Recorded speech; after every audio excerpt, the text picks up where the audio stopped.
Membaca data 6 presiden hingga yang kini menjabat secara ekonomi ada hal yang menarik. Ada 3 data yang coba kita bandingkan. Sahabat, tujuan informasi kali ini segaris lurus dengan informasi-informasi sebelum ini, di mana 3 presiden terakhir terbukti tidak bisa membawa Indonesia menjadi negara superpower. Lalu ada 10 nama calon yang saat ini ada di berbagai media dan lembaga survei, di mana mereka mau menjadi pemimpin 280 juta bangsa Indonesia nantinya. Pertanyaannya, siapa yang akan membuat Indonesia di tahun 2045 Indonesia bisa menjadi negara superpower? Kalau dari yang 10 nama tadi, ternyata semuanya adalah terpengaruh 3 pemerintahan terakhir mindset bernegaranya. Akankah kita memilih satu di antara 10 itu atau kita cari yang lain? Atau kalaupun mereka tidak terpengaruh, kita tanya, mana konsepnya ketika nanti menjabat? Mana rencana besar atau grand plan-nya untuk membuat Indonesia menjadi negara superpower 21 tahun ketika dirinya menjabat? Oke, kembali ke prestasi 6 presiden termasuk yang terkini. Kita bahas indeks Gini terlebih dahulu, yang kalau di bahasa sederhananya adalah bagaimana kemakmuran didistribusikan dengan mengukur jarak antara the have,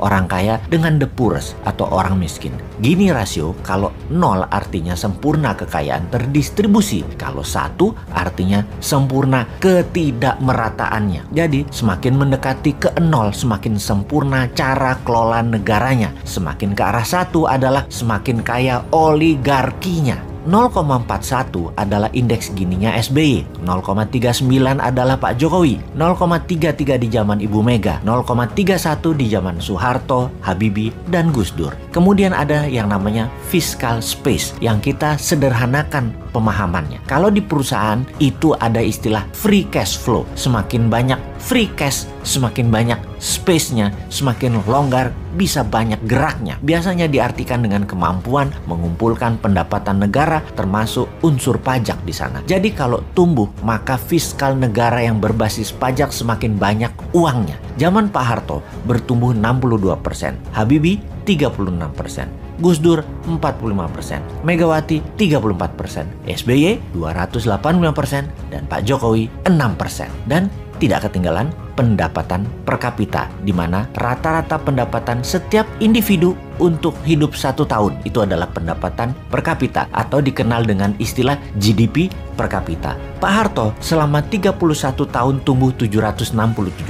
Habibie dalam 1 tahun menjabat tumbuh 45%. Gus Dur 2 tahun menjabat 12%. Megawati 3 tahun menjabat 54%. SBY 10 tahun 204%. Dan Jokowi 7 tahun 11%. Kita urai pertumbuhannya di rata-rata. Kalau itu per tahun, Soeharto 24%, Habibie 45%, Gus Dur 6%, Megawati 18%, SBY 20,4%, Jokowi 1,5%. Sekali lagi, hanya 1,5%. Kita tidak usah teruskan raport tadi karena nggak enak sama yang masih jabat dan pejabat teras lainnya. Kita diskusikan ke depan saja. Bagaimana membuat Indonesia GDP per kapitanya dari 3.900-an sekarang menjadi 10.000 dalam 5 tahun di tahun 2029. Bagaimana pendapatan per kapita menjadi $20.000 per kapita di tahun 2035 dan menjadi $40.000 per kapita di tahun 2045. Kita tanya ke incumbent, kayaknya 3 tahun lagi hanya bisa naikin hutang dari 6.500 triliun ke 10.000 triliun. Itu sebuah kepastian.